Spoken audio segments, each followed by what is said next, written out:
व्यक्ति है और या यादव है, एससी है, किसी भी कास्ट से आता है और अगर पीड़ित है किसी प्रकार का, उस मामले में मैं खुद अपनी दखलंदाजी देता हूं। ऐसा नहीं कि हमने अपने जिलाध्यक्ष से कह दिया कि आप बात कर लो, देखो क्या हुआ, कैसे होगा। मैं खुद वहां के प्रशासन से बात कर और कोशिश करता हूं उस परिवार को न्याय मिल सके। देखिए, हमारी सिर्फ एक ही लड़ाई है, हम दूसरी लड़ाई पे भी कोई फोकस नहीं कर रहे हैं। सबसे पहली जरूरत जो समाज को है, हम सशक्त कैसे हो। हमारी लड़ाई, देखिए, बहुत सारे पैसे वाले लोग, बहुत धनी लोग मौर्य समाज पे आते हैं अपनी जातियों में, बहुत सारे पैसे वाले लोग हैं, बहुत सारे शिक्षित भी हैं, अच्छे अच्छे ओहदों पर बैठे हुए हैं और बहुत ज्यादा जमींदार भी लोग हैं हमारे साथ, लेकिन क्या वो समाज को सपोर्ट करते हैं? मैं पूछना चाहता हूं, जो सबसे ज्यादा पावरफुल उत्तर प्रदेश के अंदर अपने समाज का लीडर है या कोई बड़े पावर पर बैठा अधिकारी है, क्या वो समाज की सुध लेता है कभी? हमारा ये जो ग्रामीण अंचल का समाज है, क्या कभी जो हमारे आईजी रेंज के लोग अधिकारी जो बैठे हुए हैं आज लखनऊ में, क्या उनसे बात करने की क्षमता रखता है? क्या उनके तक ये पहुंच सकता है? कभी नहीं पहुंच सकता। तो सबसे पहली जरूरत है इनके अंदर उत्साह जगाने की, कि सीढ़ी बाई सीढ़ी, ये डायरेक्ट तो कोई कहीं नहीं जा सकता है। मुझे भी, जब मैं भी इस संगठन का निर्माण कर रहा था, आदरणीय डॉक्टर साहब का बड़ा सहयोग रहा है। हम लोग उस समय दूसरी दिशा में जा रहे थे और एक दूसरा संगठन था जो कहीं ना कहीं हम लोगों को गलत दिशा में लेके जा रहा था। अजय भाई भी हमारे साथ थे, पूरी टीम हमारे साथ काम कर रही थी, लेकिन जैसे धीरे धीरे हम लोगों को आभास हुआ कि जो दिशा हम लोग तय कर रहे हैं वो दिशा कहीं ना कहीं हमें गलत दिशा में लेकर जा रही है। डॉक्टर साहब बराबर हमारे संपर्क में रहते हैं, इन्होंने भी मार्गदर्शन दिया और टीम का निर्माण किया गया। सोचा गया कि कुछ नया कैसे किया जाए। नया इसलिए हम लोग सोच रहे हैं, हमारा बस एक ही मात्र मकसद है कि जिस दिन हम अपनी बात रखने में सक्षम हो गए, उस दिन हमें कोई हिला नहीं सकता। और जब तक हम अपनी बात रख नहीं सकते हैं, आप MBA करके चले आओ, आप PhD करके चले आओ, अगर बोलने का हिम्मत नहीं है दिमाग में या बोल नहीं सकते हो किसी के बीच में बैठकर, तो मुझे नहीं लगता आप कुछ कर सकते हो। डिग्री अपने घर पे रख लोगे, कोई काम एक पैसे का नहीं कर पाओगे। हमें डिग्री से ज्यादा जो आज की आवश्यकता है, जो मैं देख रहा हूँ, मैं पूरा उत्तर प्रदेश करीब 40 जिलों का भ्रमण मैंने किया है, हमारे समाज में डिग्रियों की कमी नहीं है, लोग अच्छी खासी शिक्षित हैं, लेकिन समाज को फूटी आंखों से देखना भी नहीं पसंद करते हैं, क्योंकि उनका जीवन यापन अच्छे से हो रहा है। तो क्या जरूरत है आपको देखने की? भाई उमेश मौर्य के पास अगर लाखों है ना, तो आपको देखने की क्या जरूरत है? और मैं भी कोई बड़ा समाज सेवी नहीं था, मेरे भी जीवन में एक घटना घटित हुई, उस घटना ने मुझे परिवर्तित कर दिया। मैं भी एक RSS का कार्यकर्ता था अपने जिले में। होता क्या है ना, जब हमारे ही जीवन में कुछ घटित होता है तभी हम सीख पाते हैं। अगर किसी के साथ हो रहा है तो हम लोग कभी नहीं, कोई इंटरेस्ट नहीं, भाई साहब के साथ हो रहा है तो भाई साहब को उधर निपटेंगे, हमसे कोई मतलब नहीं है। हमें जब हमारे साथ घटना हुई, वास्तविक बता रहा हूं मित्रों, उस समय मेरे साथ कोई नहीं खड़ा हुआ और जिले का पूरा प्रशासन मेरे खिलाफ था।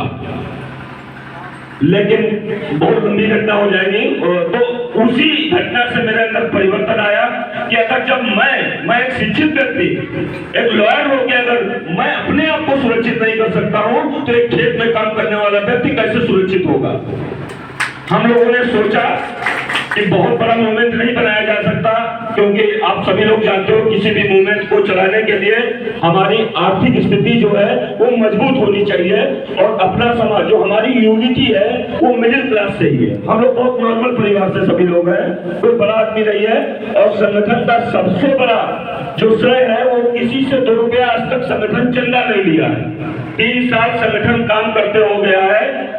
हजारों ऐसे मैटर हैं जिनमें संगठन ने अग्रिम भूमिका निभाकर लोगों को न्याय दिलाने का काम किया है। आपके बहराइच का ही मैटर आया था, आशीष भाई को जानकारी में है, 7 दिन तक FIR नहीं पुलिस प्रशासन ने लिखी थी, रेप हुआ था संभवतः शायद। लेकिन जब संगठन ने इंटरफेयर किया और उस बंदे की FIR लिखी गई। सबसे पहली लड़ाई हमारी है कि प्रशासन हमारी कहीं सुन नहीं रहा है, हमारी जमीनों पे अवैध कब्जे हो रहे हैं, हमारे लोगों को मारा जा रहा है और हम बिल्कुल चुपचाप बैठे हुए हैं। हो क्या रहा है कि चाचा पे पड़िए तो चाचा निपटेंगे, भैया नहीं बीच में आएंगे। ये गलत बात है और मुझे लगता है कि हमारी शुरुआत जो है सबसे पहली यही होनी चाहिए। और प्रगतिशील जो कर रहा है, हमारी सबसे पहली लड़ाई है कि हम समाज को सशक्त बनाना चाहते हैं, चाहे वो शिक्षा के रूप में हो, चाहे वो राजनीतिक रूप में हो और चाहे वो आर्थिक रूप से हो। लेकिन हम अगर बड़ा बोल दें कि हम शिक्षा में सबको अच्छा प्रोग्रेस दिला देंगे, आर्थिक स्थिति सबकी मजबूत कर देंगे, तो अभी हमारी ऐसी स्थिति नहीं है, क्योंकि यहाँ कोई दूसरा नहीं बैठा हुआ, हमारे सब अपने लोग हैं। हम लोग जो वर्तमान में जो हमारी स्थिति है उस हिसाब से हम लोग काम कर रहे हैं। और विश्वास दिलाता हूँ कि बहराइच के जितने भी लोग बैठे हुए हैं, अगर किसी के साथ किसी प्रकार का अन्याय हो रहा है, डीएम एसपी कोई प्रशासन का बंदा नहीं सुन रहा है, बेहिचक आप हमारी टीम से जिले की संपर्क करिए। हमारी टीम डीएम आवास वाले जैसे भी मिलेगा आपको न्याय दिलाने का काम करेगा। सिर्फ हम न्याय के लिए काम कर रहे हैं कि हमारे समाज का हर व्यक्ति न्याय का हकदार है। बाबा साहब ने हमें वो अधिकार दिए हैं और वो अधिकारों को लेना अगर अच्छे से नहीं मिलेगा तो हम छीन कर लेने की भी हिम्मत रखते हैं अपने अंदर। खाली इतिहास पर चर्चा करने से मुझे नहीं लगता है कि कोई किसी के उमंग आ जाएगी।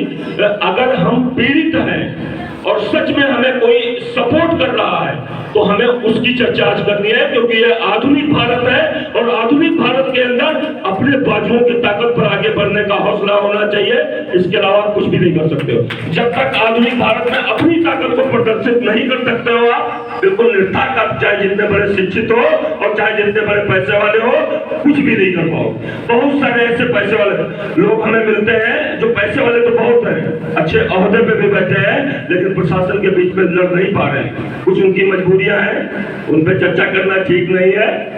और दूसरी बात आप लोगों को बताना चाहता हूं कि संगठन अगर आपको जोड़ रहा है तो किसी से 1 रुपए नहीं ले रहा है। हमारा जोड़ने का मतलब एक ही है, हम ये नहीं चाहते। जोड़ना क्या है, लिस्ट बनानी अगर हो ना तो अभी 1000 लोगों की लिस्ट बना के तैयार, क्योंकि 50,000 लोग हमारे ऐसे ही जानने वाले लोग हैं।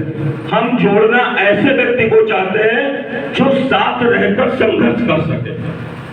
15 लोग, आज मुझे लग रहा है यहाँ बहराइच की टीम में 50-60 लोग काम कर रहे हैं, लेकिन इसमें 15 लोग ऐसे हैं कि इनको रात में अगर 12 बजे आप फोन करोगे तो रात में 12 बजे खड़े होंगे।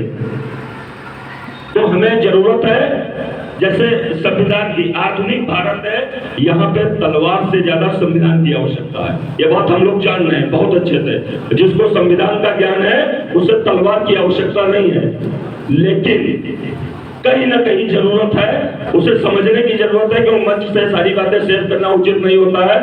हम अपने आप को अंदर से स्ट्रॉन्ग तभी बना पाएंगे जब अपने भाई के साथ भाई खड़ा होगा, और भाई के साथ भाई नहीं खड़ा होगा तो हम अपने आप को तो समझ लें कि हमारे उमेश मौर्य राष्ट्रीय अध्यक्ष है, तो क्या है उमेश मौर्य अपने घर का राष्ट्रीय अध्यक्ष होगा। तो सबसे पहली जरूरत है, संगठन का एकमात्र उद्देश्य है कि यहाँ कोई कार्यकर्ता नहीं है, यहाँ पे सभी भाई हैं। मैं सभी को संदेश देता हूँ अपने कार्यकर्ताओं को, एक आदत जरूर आप लोग छोड़ दीजिएगा। मेरी तरफ से रिक्वेस्ट है कि पैर छूने की आदत आप लोग अपने दिमाग से हटा दीजिएगा। हमें जिससे मिलना है उसके गले मिलना है, उसके दिल से दिल को मिलाना है। पैर छूने की आदत और एक गुलामी की आदत दोबारा हमारे अंदर नहीं आनी चाहिए। बाकी बहुत बड़ा लंबा चैप्टर है संगठन का, संगठन जिन पे काम कर रहा है। हम चाहते हैं कि हर जिले में एक मौर्य भवन का निर्माण हो ताकि जिले पे आने वाले लोगों को सहारा मिल सके। आज वैश्य धर्मशाला है, मिश्रा धर्मशाला है, लेकिन मौर्य धर्मशाला नहीं रहता है। तो कुछ ऐसी व्यवस्थाओं पे भी हमारी टीम वर्क कर रही है।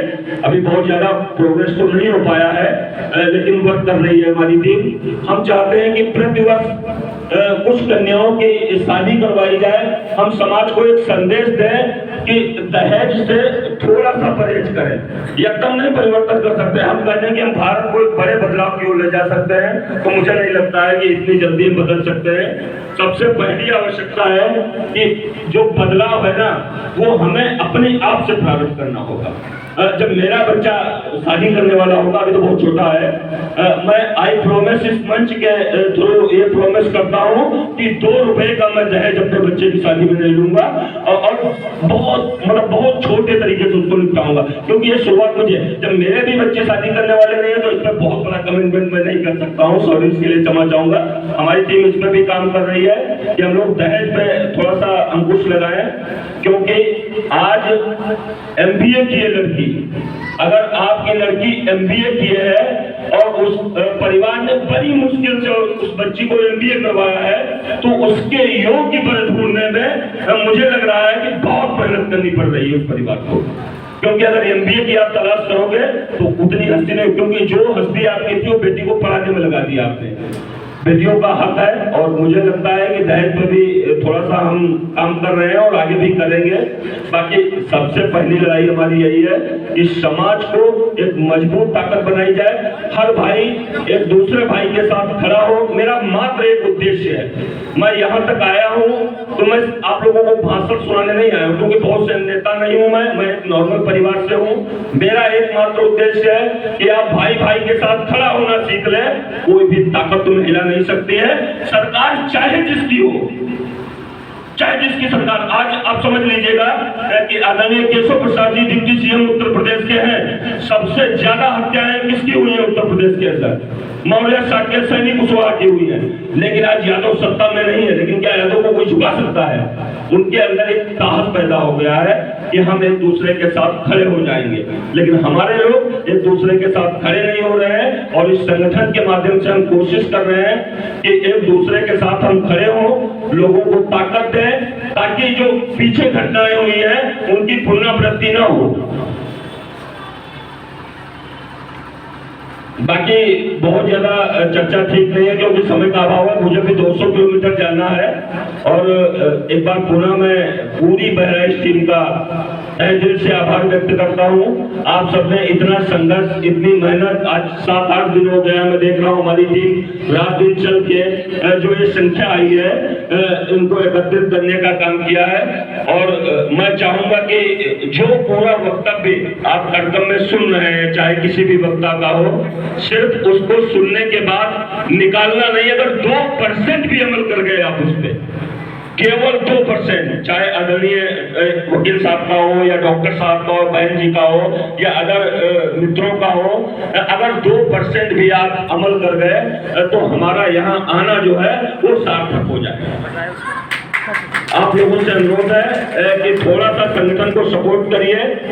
आपको आर्थिक रूप से सपोर्ट करने की जरूरत नहीं है, लेकिन सामाजिक रूप से अगर हमारी टीम कोई मूवमेंट यहाँ पे करती है किसी मुद्दे को लेकर, तो विनम्र निवेदन है सिर्फ आप हमारी टीम के साथ खड़े हो जाइए। बाकी लड़ाई लड़ने में हमारी टीम सक्षम है। किस अधिकारी से निपटना है ये हम लोग निपट लेंगे, लेकिन टीम के साथ खड़े हो जाइए आप लोग, टीम का साहस बढ़ जाए। यही निवेदन करने आया हूं आप सभी से। बाकी बहुत से वक्ता हैं, विशेष बिंदुओं पे चर्चा करेंगे आपसे। जय हिंद, जय भारत। बहुत बहुत धन्यवाद माननीय राष्ट्रीय अध्यक्ष महोदय जी का। इसी बीच में हमारे